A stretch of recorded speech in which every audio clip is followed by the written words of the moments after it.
So over last week, Steam made 3 announcements, and doing it this way meant that people talked about it all week long, but it also meant that they were a little harder to digest and understand. So I thought I'd break it down and explain it as simply as possible in a sort of special feature, so let's get on with it. Firstly, SteamOS. Now Valve have always said if they do anything in the living room, it's always going to be Linux based, so here is SteamOS. For those that don't know, Linux is an open source operating system that anyone can edit and reproduce. And what does this mean? Well, firstly, it's much more streamlined, which means you can access the entirety of Steam and all the settings and everything like that from the comfort of your couch. They've already been doing this stuff with big picture mode, but now every single feature of Steam will be available on your couch with a controller with SteamOS. And remember, this includes things like a web browser. Secondly, it'll be faster in terms of games, as SteamOS is bespokely designed for playing games, much like the Xbox One operating system or the PS4 operating system. And first and foremost, this means it'll be optimized for graphical performance, but they're also working on reducing input lag and now audio reproduction. And this is all happening at operating system level, which means they can get really great performance out of it. Now, PC and Mac games on Steam aren't automatically supported by SteamOS, because remember, it's an entirely different operating system. But apparently there are already hundreds of games in the library for SteamOS, and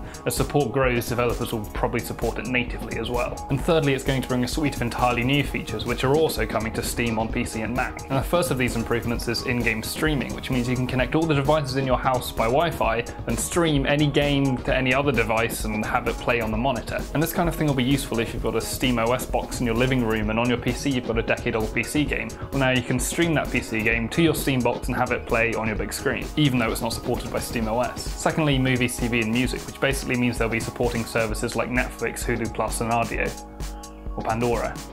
Spotify. Finally, family sharing, which is very similar to a now removed feature of the Xbox One. So now everyone in your family, still not quite sure how they're going to determine that, will be able to take turns playing your game. And remember, you have to take turns playing it, so it doesn't mean that all of your dorm can be part of a family and you can just buy one copy of Half-Life 3. So while you can't all play at the same time, it does mean that achievements and progress is tracked for each individual player. And the second big announcement, Steam machines. Well, you can't have software without hardware, and Valve actually already announced this way back in February. They're working with hardware manufacturers to make devices specifically designed for gaming, and they'll run SteamOS. And they'll be called Steam machines. And that's pretty much all we've got, just the name. Now, we haven't heard any news on specs because they're emphasizing that there'll be different performance and sizes at all different price levels. There's actually a beta test of the software that you can sign up for, but as there are only going to be 300 of them, that's probably less likely than winning the lottery. But if you want to try your luck, there's a link in the description. However, there has recently been news from a hardware manufacturer called XI3, who are making a pint-sized console called the Piston. Despite its thematically similar name, it is not the Steam box or even a Steam box. Sorry, Steam machine. However, they have received a significant investment from Valve, so if anyone's going to make these Steam machines in the future, it would probably be XI3. And at 4 inches per side, their device is incredibly small, but still packs a 3.2 GHz processor with AMD 7000 graphics. And basically, that's a mid to high range PC, which will run Crysis on high settings at 40 frames per second and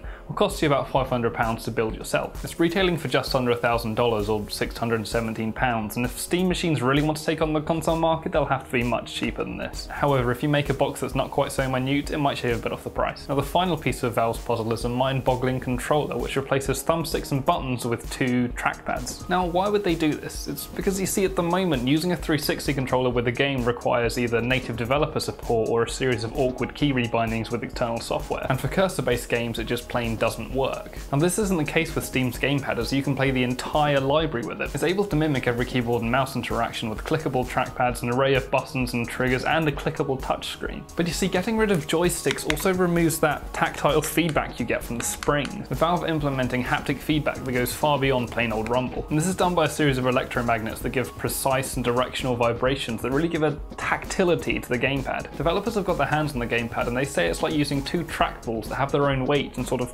tick when you spin them. I think it's going to be a cross between the old iPod click wheels and the kinetic scrolling of new devices. You see, when you move your thumbs around the pad, you'll get a haptic click to show that you're moving, much like the audible click did in the old iPod Classics. But in the old iPod Classics, if you tried to sort of spin the wheel, it would stop, it wouldn't have any momentum. But Valve's trackpads do, much like the kinetic scrolling on an iPhone, which means even when you take your finger off, it'll continue to sort of tick over. And hearing that information kind of put me at ease, because I thought a trackpad alone would never give you enough movement in something like an FPS. Super Meat Boy developer Ed Bookmillan said he used it with his game and Spelunky and said it was fine, Twitch controls and all. So to sum up Valve's foray into the living room, it's a custom-built streamlined OS, a series of Valve-certified Linux boxes, and a revolutionary universal controller. So does this mean the end of a consoles and a new renaissance for PC gaming? Well, no, not more than it already is. See, the kind of people that see Steam's benefits, the cheaper games, the more openness, they already have a PC. And if they're going to upgrade in the future, they're probably going to build one. Now, the people who aren't like that, the people who aren't like me or you, the informed viewer, the only differential they have to go on with this system is the price. But even if they do get the price down to £300 or £400, you're going to struggle to explain to them that in the long run they'll save more on games or that mods will improve your experience. Steam machines obviously aren't aimed at the mass market, and they don't seem to appeal to the hardcore either, so I don't really know where they fit in. But time will tell, maybe I'll be proved wrong, maybe people do want a nicely presented, custom-built PC. And I certainly think the controller will wow a lot of people, and if they think of an innovative way to implement this in games, well, that's a system seller. But what are your thoughts on this? Would you buy one? Would you tell your friend to get one? Thanks for watching, you guys, which are probably my subscribers anyway, so I won't tell you to subscribe by clicking this button or that button. But it would be really nice to hear from you guys a lot more, so leave a comment on your thoughts below. See you next time. Hey guys, two videos you might have missed from the past few weeks. The first is a video preview for Metal Gear Solid 5. I break down exactly what's revealed in the new demos shown off at the Tokyo Game Show, both the daytime and the nighttime demos. The second is a game called The Crew, coming from Ubisoft Reflections, who are a combination of people who worked on the Driver series and Test Drive Unlimited. And it looks really exciting, so they're both videos that you should both definitely check out.